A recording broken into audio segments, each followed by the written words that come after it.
નમસ્કાર, સૌરાષ્ટ્ર ન્યૂઝ સાથે હું છું સંજીવની। સમાચારની શરૂઆત કરીએ તે પહેલા એક નજર કરીએ હેડલાઇન્સ પર।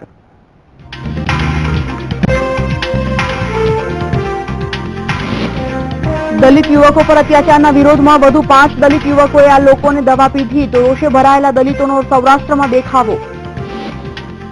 દલિત અત્યાચાર મામલે રાજ્યપાલે માંગી વિગત। આ તરફ સીએમએ ટ્વીટ કરી દરેક જ્ઞાતિના લોકો પાસે સહકારની કરી અપીલ।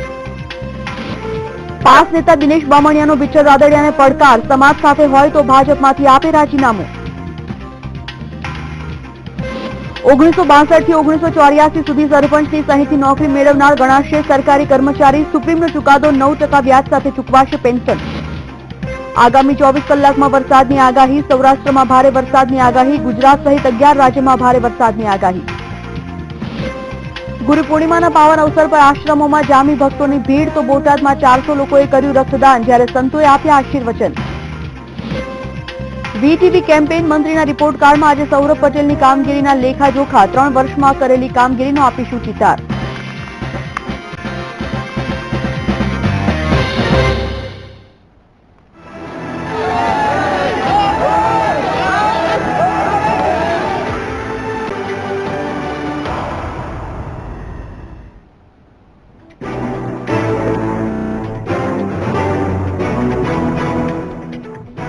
સૌરાષ્ટ્ર ન્યૂઝની શરૂઆતમાં સૌથી પહેલા વાત કરીએ ઉનામાં દલિત યુવકો પર થયેલ અત્યાચારની। ઉનામાં દલિત યુવકો પર જે અત્યાચાર થયા છે અને તેના જે પડઘા પડી રહ્યા છે, હવે ક્યાંક ને ક્યાંક તેમાં રાજકારણ ગરમાયું છે। આનંદીબહેન પટેલ મુખ્યપ્રધાન ઉના જશે, મુલાકાત લેશે ઉનાની, જ્યારે દિલ્હીના સીએમ અરવિંદ કેજરીવાલ પણ ગુજરાત આવશે તેવી વાત સામે આવી છે। ઉનાના પીડિત દલિત યુવકોની તેઓ મુલાકાત લેવાના છે તો આ તરફ કોંગ્રેસ ઉપાધ્યક્ષ રાહુલ ગાંધીને પણ ગુજરાત આવવાની વાત સામે આવી છે। ગુજરાત કોંગ્રેસના આગેવાનોએ આ ઈચ્છા વ્યક્ત કરી છે। ઉનાના દલિત કાંડ પર રાજકારણ ગરમાઈ રહ્યું છે। સીએમ આનંદીબહેન પટેલ ઉના જશે તેવી વાત એક સામે આવી છે। સાથે જ દિલ્હીના સીએમ અરવિંદ કેજરીવાલ પણ ગુજરાત આવશે અને ઉનાના પીડિત દલિત યુવકોની તેઓ મુલાકાત લેવાના છે તો આ તરફ કોંગ્રેસ ઉપાધ્યક્ષ રાહુલ ગાંધીને પણ ગુજરાત બોલાવાયા છે।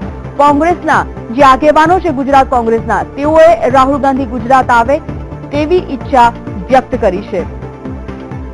ઉનામાં થયેલ દલિતોના યુવકો પર જે અત્યાચાર મામલે હવે રાજકારણ ગરમાઈ રહ્યું છે। સમગ્ર મામલાએ તૂલ પકડ્યું છે। આના પડઘા રાજ્યભરમાં પડી રહ્યા છે ત્યારે આમાં રાજકારણ પણ હવે ગરમાઈ રહ્યું છે। આનંદીબહેન પટેલ ઉના જશે અને ઉનાના જે પીડિતો છે તેઓને મળશે, તેઓ સાથે મુલાકાત કરશે।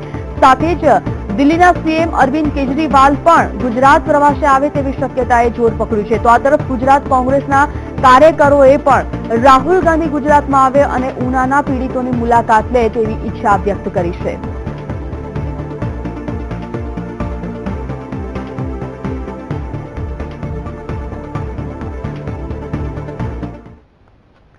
ઉનામાં દલિત યુવકોની પીટાઈના પડઘા હવે રાજ્યભરમાં પડી રહ્યા છે। દલિત સમાજ આક્રોશપૂર્વક રસ્તા પર ઉતરી આવ્યો છે।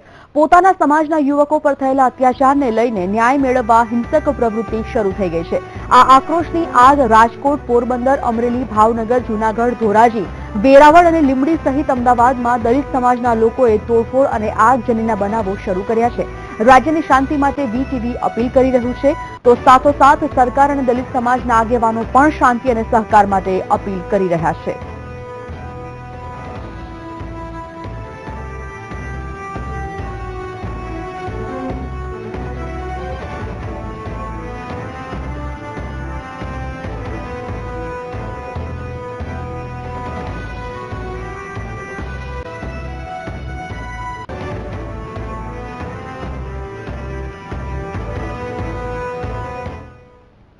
તો દલિત યુવકો પરના અત્યાચાર મુદ્દે જૂનાગઢના માણાવદરના બાંટવામાં 3 યુવાનોએ આપઘાતનો પ્રયાસ કર્યો હતો। આ યુવાનોએ ઝેરી દવા પીને આપઘાત કરવાનો પ્રયાસ કર્યો જેથી આ 3 યુવાનોને તાત્કાલિક સારવાર માટે સરકારી હોસ્પિટલમાં ખસેડવામાં આવ્યા હતા। બીજી તરફ રાજકોટના બિલિયાળાના દલિત યુવાને આપઘાતનો પ્રયાસ કર્યો। આ યુવાને એસિડ પીને આપઘાત કરવાનો પ્રયાસ કર્યો જેને વધુ સારવાર માટે રાજકોટની ખાનગી હોસ્પિટલમાં ખસેડવામાં આવ્યા। સોમવારની વાત કરવામાં આવે તો સોમવારે રાજકોટના જામકંડોરણામાં 2 દલિત યુવકોએ ઝેરી દવા પીને આપઘાત કરવાનો પ્રયાસ કર્યો। આ પહેલા ગોંડલમાં 5 યુવાનોએ આપઘાતનો પ્રયાસ કર્યો હતો જેને લઈને વાતાવરણ તંગ બન્યું હતું।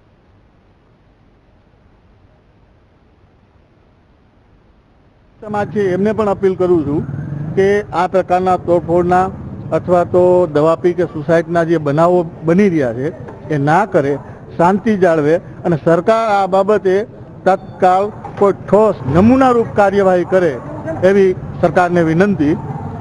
દલિતો છે આ બાબતે બિલકુલ શાંતિ જાળવે અને ન્યાયના રાહે આંદોલન કરે. તે લોકોને કડક કાયદેવાર કરવી જોઈએ અને લોકોને તાત્કાલિક પગલાં લેવા જોઈએ અને જે લોકોએ ગુનો કર્યો છે તેમને પણ પકડી લેવા જોઈએ અને એને કડકમાં કડક સજા પણ આપવી જોઈએ અને દલિત લોકોની ચિંતા સરકારને થોડી કરવી જોઈએ. દલિત સમાજના યુવકો દ્વારા આપઘાતનો પ્રયાસ કરાતા દલિતો વધુ વિફર્યા છે. વાત કરીએ જામનગરની તો જામનગરના દ્રોલના લતીપુર ચોકડી નજીક એસટી બસ સળગાવવાના મામલે ગુનો દાખલ કરવામાં આવ્યો હતો. આ ટોળા સામે ખૂનની કોશિશ, સરકારી મિલકતને નુકસાન, રાયોટિંગ સહિતની કલમો હેઠળ દ્રોલ પોલીસ સ્ટેશનમાં ગુનો દાખલ કરવામાં આવ્યો. મહત્વપૂર્ણ છે કે 40 થી 50 જેટલા લોકોના ટોળાએ બસ સળગાવી હતી. સોમવારે રાજકોટમાં બસને આગ ચાંપવામાં આવી, જેને લઈને વાતાવરણ તંગ બન્યું હતું. તો રાજકોટના ગોંડલ તાલુકાના મોવિયા ગામે દલિત પરના અત્યાચારને લઈને હંગામો થયો હતો. હંગામાને લઈને એસટી બસને નિશાન બનાવવામાં આવતા બસના કાચ તોડવામાં આવ્યા હતા અને આ મામલે વધારે હંગામો થતા પોલીસ ઘટના સ્થળે પહોંચીને મામલો થાળે પાડ્યો હતો.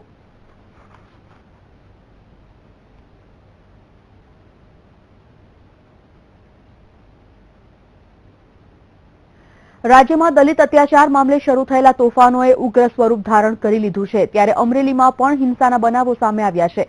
અમરેલીના ચિત્તલ રોડ પ્રદર્શન કરી રહેલા દલિતો અને પોલીસ સામસામે આવી ગયા હતા અને પરિસ્થિતિ બેકાબુ બનતા મામલો વધુ ઉગ્ર બન્યો હતો. આ પરિસ્થિતિને કાબૂમાં લેવા માટે પોલીસને લાઠીચાર્જ અને ટીયર ગેસના સેલ છોડવાની પણ ફરજ પડી હતી, જેમાં અનેક દલિત યુવાનો ઘાયલ થયા હતા. તેમને તાત્કાલિક સારવાર માટે હોસ્પિટલમાં ખસેડવામાં આવ્યા હતા.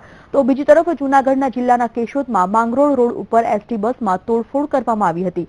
આ તોડફોડ અમરેલી માંગરોળ એસટી બસમાં તોફાની તત્વો દ્વારા કરવામાં આવી. બીજી તરફ ભાવનગરમાં મૃત પશુઓના નિકાલનું કામ કરતા કામદારોએ અચાનક વીજળી હડતાલ પાડી અને જ્યાં સુધી ઉનામાં ભોગ બનનારને ન્યાય ન મળે ત્યાં સુધી કામ નહીં કરાય તેવી જાહેરાત કરી. મહત્વનું છે કે મૃત પશુઓના નિકાલ માટે એક એકમ ચાલે છે, તેના સભ્યો આજે અચાનક બપોરે કોર્પોરેશન દોડી હડતાલ પાડી હતી.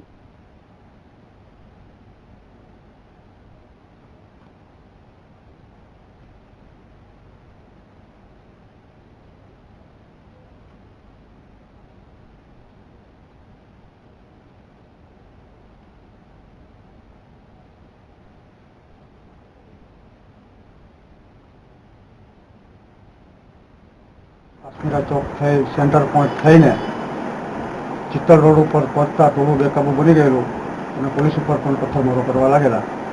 આ પથ્થરમારામાં અમારા એલસીબીના પોલીસ કોન્સ્ટેબલ પંકજભાઈ અમરેલિયાને માથામાં વધારે ઈજા થયેલી છે, જેઓને સારવાર માટે લઈ ગયેલા છે. બીજા પણ પોલીસ કર્મચારીઓને પણ ઈજા થયેલી છે અને ટીયર ગેસના સેલ છોડવા છતાં પણ પોલીસ ઉપર પથ્થરમારો કરતા હોય અને વધુ લાઠીચાર્જ કરવા. તો આ તરફ અમરેલીમાં થયેલા પથ્થરમારામાં ઈજાગ્રસ્ત પોલીસ કર્મચારી પંકજ અમરેલિયાનું સારવાર દરમિયાન મોત થયું છે. અહીં પરિસ્થિતિને કાબૂમાં લેવા માટે પોલીસને લાઠીચાર્જ અને ટીયર ગેસના સેલ છોડવાની પણ ફરજ પડી હતી, જેમાં અનેક દલિત યુવાનો ઘાયલ થયા હતા. તેમને તાત્કાલિક સારવાર માટે હોસ્પિટલમાં ખસેડવામાં આવ્યા હતા. તો આ તરફ અમરેલીના વાડિયામાં 500 જેટલા દલિતોએ રેલી કાઢીને વિરોધ વ્યક્ત કર્યો અને કલેક્ટરને આવેદનપત્ર પાઠવ્યું હતું.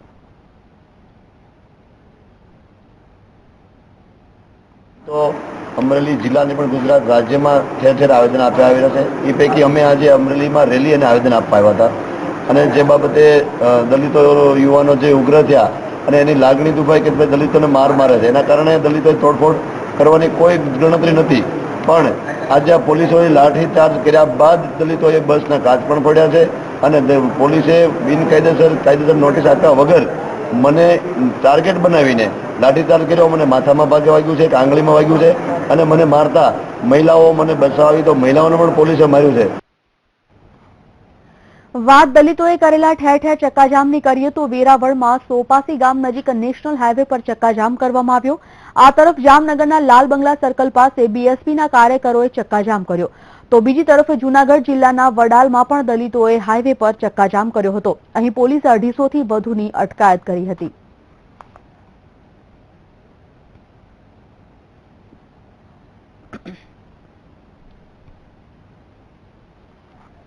તો આ તરફ સુરેન્દ્રનગરના લીંબડી નેશનલ હાઈવે પર પણ દલિતો દ્વારા ચક્કાજામ કરવામાં આવ્યો હતો.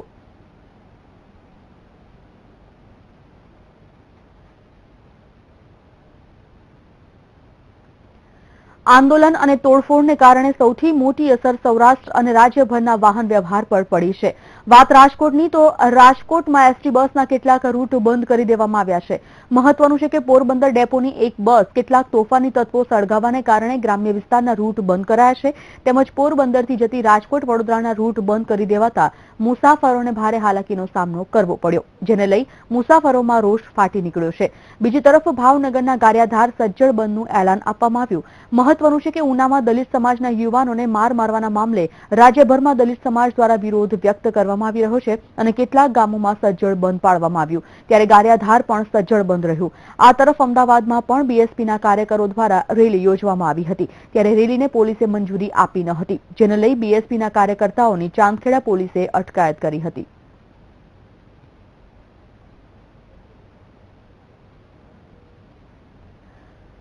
આ તરફ દલિત પર અત્યાચાર મુદ્દે અલ્પેશ ઠાકોરે મંજૂરી વગર ધરણા યોજતા તેની ધરપકડ કરવામાં આવી. અલ્પેશ ઠાકોર સાથે ઓબીસી એકતા મંચના 60 કાર્યકરોની પણ અટકાયત કરવામાં આવી હતી.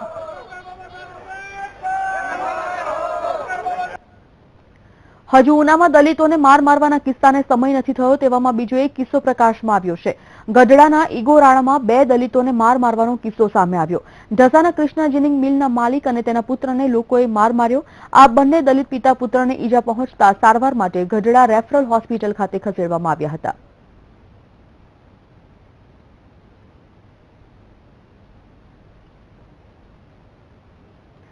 આ તરફ રાજ્યમાં દલિત કાંડ મુદ્દે રાજકારણ ગરમાયું છે. એક તરફ કોંગ્રેસના ભાજપ પર આક્ષેપ કરી રહ્યા છે, તો બીજી તરફ ભાજપ કોંગ્રેસ પર આક્ષેપ કરી રહ્યું છે.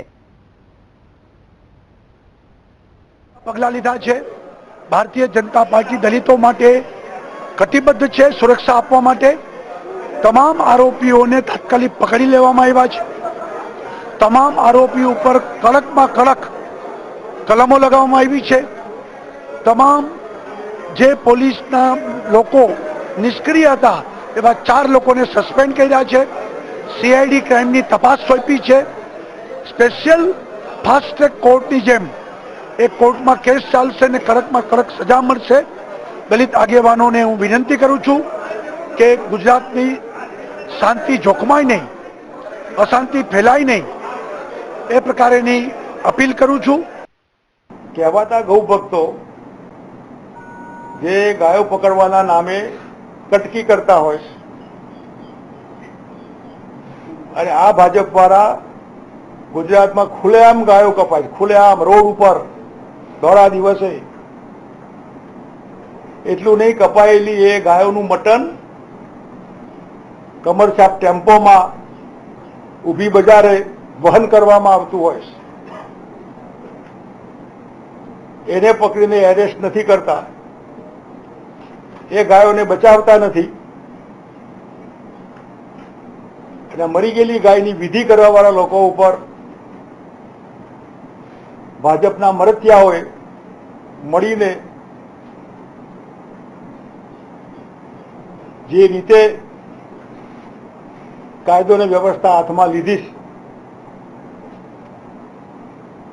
એ ગુજરાત સરકારની ગુજરાતી પ્રજાની આંખ ઉઘાડનારી છે.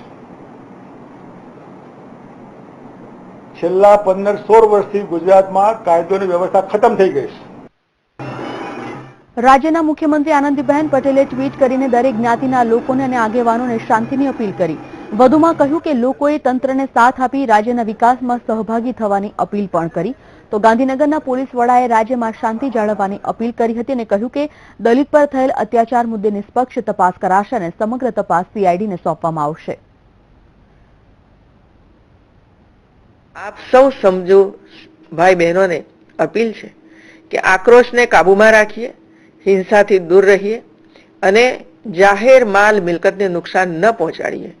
આવી જાહેર મિલકતને નુકસાન એ સરવાળે સમાજના દરેક વર્ગોનું નુકસાન જ છે, જે શાંતિપ્રિય ગુજરાતની ગરિમાને હાનિકારક છે. ખાસ કરીને યુવા વર્ગને મારી નમ્ર અપીલ છે, આવેશ કે આક્રોશમાં આવી જઈ કોઈ અઘટિત પગલું ન ભરશો. આપ સૌની શક્તિઓનો સકારાત્મક અને વિકાસ માટે વિનિયોગ કરશો. ગુજરાતના સમાજ જીવનમાં શાંતિ સલામતી જાળવી રાખવા આપ સૌને નમ્ર અપીલ કરું છું. તો આ અંગે રમણલાલ વોરાનું શું કહેવું છે તે પણ સાંભળીએ. કે ગુજરાતમાં શાંતિ અને સલામતી જાળવવામાં આપ સૌ અમને મદદ કરો. સમાજના આગેવાનો હોય, સંતો હોય, મહંતો હોય, આ બધા જ લોકો શાંતિ જાળવવામાં અમને મદદ કરે એવી હું એમને નમ્રપણે વિનંતી કરું છું. એમાંના 16 લોકોની અત્યાર સુધીમાં ધરપકડ થઈ છે. એ વખતે રાજ્ય સરકાર તરફથી જ્યારે FIR થઈ ત્યારે તમામ લોકોને અમે 1-1 લાખ રૂપિયા આપ્યા હતા. હવે જ્યારે 60 દિવસમાં ચાર્જશીટ રજૂ કરવાની વાત થઈ છે ત્યારે જે દિવસે ચાર્જશીટ રજૂ થશે એટલે બીજા 2 લાખ રૂપિયા બધાને મળશે અને ગુનો સાબિત થશે એ વખતે બીજા 1 લાખ રૂપિયા આપવામાં આવશે. એટલે આ પરિવારોને કુલ 4 લાખ રૂપિયા એ રાજ્ય સરકાર તરફથી આપવામાં આવશે. તો આ તરફ ગાંધીનગર દલિત પંચે એક રેલી યોજીને રાષ્ટ્રીય સ્તરે તપાસ કરવાની માંગ કરી છે.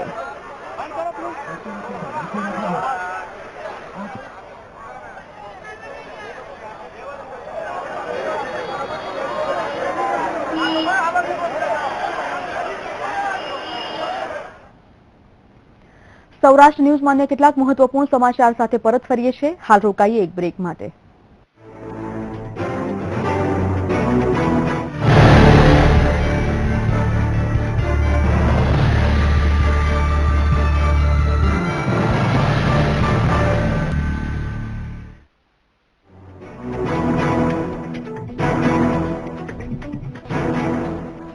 Welcome back. સમાચારમાં આગળ વાત કરીએ. પાસના નેતા દિનેશ બામણિયાએ વિઠ્ઠલ રાદડિયાના મુદ્દે નિવેદન આપ્યું છે. દિનેશ બામણિયાએ નિવેદન આપતા જણાવ્યું હતું કે વિઠ્ઠલ રાદડિયા સમાજ સાથે હોવાની વાત કરે છે. જો વિઠ્ઠલ રાદડિયા સમાજ સાથે હોય તો ભાજપમાંથી રાજીનામું આપે અને વધુમાં જણાવ્યું કે વિઠ્ઠલભાઈ સમાજને મૂર્ખ બનાવવાનું બંધ કરે.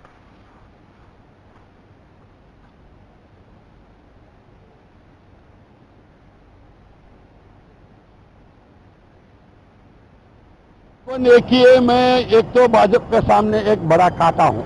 ये लोगों जितने भी भ्रष्टाचार करता है मैं ओपन करता हूँ. अभी भाजपा और कांग्रेस दोनों मिलकर चल रहे हैं. दोनों मिल ગુજરાતમાં વર્ષ 1964માં સરપંચની સહીથી સરકારી નોકરીમાં જોડાયેલા 14 કર્મચારીઓની નિવૃત્તિ બાદ પેન્શન અને ગ્રેજ્યુઇટી આપવાનો ઇનકાર કરનાર ગુજરાત સરકારને સુપ્રીમ કોર્ટે આ કર્મચારીઓને 9% વ્યાજ સાથે પેન્શન અને ગ્રેજ્યુઇટી ચૂકવવા આદેશ કર્યો છે. વર્ષ 1964માં ઓખા ગ્રામ પંચાયતમાં કેટલાક કર્મચારીઓ સરપંચની સહીથી જોડાયા હતા. વર્ગ 3 અને વર્ગ 4ના આ કર્મચારીઓ વર્ષ 2001માં નિવૃત્ત થતા ગુજરાત સરકારે તેમને પેન્શન અને ગ્રેજ્યુઇટી ચૂકવવા મનાઈ ફરમાવી દીધી છે. ગુજરાત પંચાયત એક્ટની કલમ 203 મુજબ આ કર્મચારીઓને તે મળી શકે નહીં, કારણ કે તેમની ભરતી માટે યોગ્ય પ્રક્રિયા કરવામાં આવી નથી તેવું કારણ રાજ્ય સરકારે આપતા આ 14 કર્મચારીઓએ રાજ્ય સરકારના આ નિર્ણયને નીચલી અદાલતમાં પડકાર્યો હતો. નીચલી અદાલતે રાજ્ય સરકારના નિર્ણયને યોગ્ય ઠેરવતા તે ચુકાદાને હાઈકોર્ટમાં પડકારાયો છે.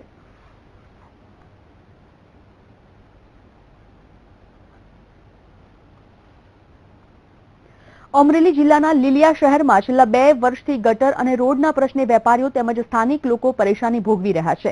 આ બાબતે તંત્રને અનેક રજૂઆતો કરવા છતાં પરિણામ ન આવતા છેલ્લા 2 દિવસથી સજ્જડ બંધ પાડી રોષ ઠાલવવામાં આવ્યો. આજે બંધના બીજા દિવસે તમામ વેપારીઓએ ઢોલ વગાડી રેલી કાઢી તંત્રના બહેરા કાને અવાજ પહોંચાડવાનો પ્રયત્ન કર્યો છે. જો પ્રશ્ન નહીં ઉકેલાય તો આત્મવિલોપન કરવાની પણ લેખિતમાં ચીમકી ઉચ્ચારવામાં આવી છે.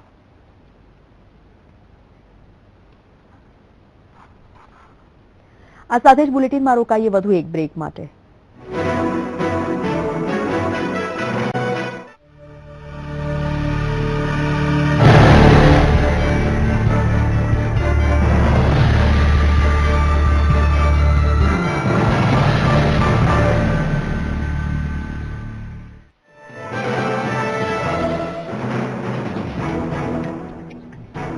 Welcome back. સમાચારમાં આગળ વાત કરીએ. હવે રાજ્યની આરટીઓ કચેરીઓ વાહનોના લાયસન્સ ઉપરાંત સમાજલક્ષી પ્રવૃત્તિઓ પણ કરશે.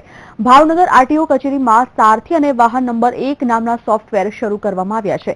વાહન નંબર 1 સોફ્ટવેરમાં વાહન માલિકને વાહન અંગેની લોન અને ટ્રાન્સફર સુધીની તમામ માહિતી એસએમએસથી જાણ કરવામાં આવશે. તો સારથી સોફ્ટવેરમાં વાહન માલિક અંગદાન કરવા માંગે છે કે કેમ એ કોલમનો ઉમેરવામાં આવશે, જેમાંથી સમાજમાં અંગદાન પ્રત્યે લોકોમાં જાગૃતિ આવે. ભાવનગર આરટીઓ અગાઉ અનેકવાર વિવાદોમાં રહેલી છે. હવે ઓનલાઈન કામગીરીના સહારે ગુમાવેલી ઓળખ પાછી મેળવી રહી છે.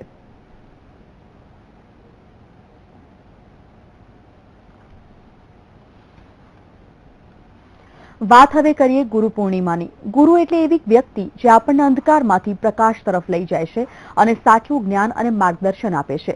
ગુરુની વંદના અને પૂજાનો શ્રેષ્ઠ દિવસ એટલે ગુરુ પૂર્ણિમા. ત્યારે સમગ્ર રાજ્યમાં ગુરુ પૂર્ણિમાની ઉજવણી થઈ રહી છે. જૂનાગઢમાં ભવનાથ વિસ્તારમાં આવેલ આશ્રમોમાં શ્રદ્ધાળુઓની ભીડ જામી હતી. જ્યાં ગુરુદત્તના બેસણા છે એવા ભવનાથ વિસ્તારમાં સવારથી ભક્તોની ભીડ જોવા મળી રહી છે. તો સુરેન્દ્રનગરના દુધરેજ વડવાળા મંદિર ખાતે વહેલી સવારથી જ જિલ્લા સહિત રાજ્યભરમાંથી મોટી સંખ્યામાં રબારી માલધારી સમાજ સહિત દરેક સમાજના લોકો ઉમટી પડ્યા હતા અને વડવાળા મંદિરના મહંત શ્રી કનીરામ બાપુનું ગુરુપૂજન અને ગુરુ વંદના કરી ધન્યતા અનુભવી હતી. તો આ તરફ બોટાદના ગઢડા તાલુકાના લાખણકા ગામમાં બાપા સીતારામ યુવક મંડળે રક્તદાન કરીને ગુરુ પૂર્ણિમાની ઉજવણી કરી હતી, જેમાં 400 લોકોએ રક્તદાન કર્યું હતું. બીજી તરફ અરવલ્લી જિલ્લાના મુખ્ય મથક મોડાસાના બાજકોટ પાસે આવેલા દેવરાજ ધામમાં ધનગીરી મહારાજના દર્શન કરવા ભાવિકો મોટી સંખ્યામાં ઉમટી પડ્યા હતા. આજના આ મહત્વપૂર્ણ ગુરુના દર્શન કરી ગુરુ પૂર્ણિમાની ઉજવણી થઈ રહી છે. આ તરફ અમદાવાદની વિવિધ કોલેજોમાં વિદ્યાર્થીઓએ પોતાના ગુરુ સાથે દિવસની ઉજવણી કરી. આ કોલેજના વિદ્યાર્થીઓએ પ્રોફેસરોની આરતી ઉતારીને ગુરુ પૂર્ણિમાની ઉજવણી કરી હતી.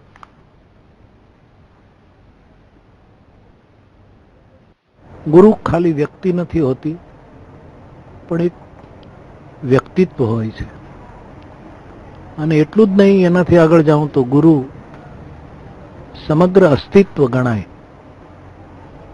આપણે ત્યાં સ્પષ્ટ કહ્યું છે કે નાસ્તિ તત્વમ ગુરો પરમ. ગુરુથી કોઈ ઊંચું તત્વ નથી. તો સૌરાષ્ટ્ર ન્યૂઝમાં અત્યારે બસ આટલું જ. હું રજા લઈશ. નમસ્કાર.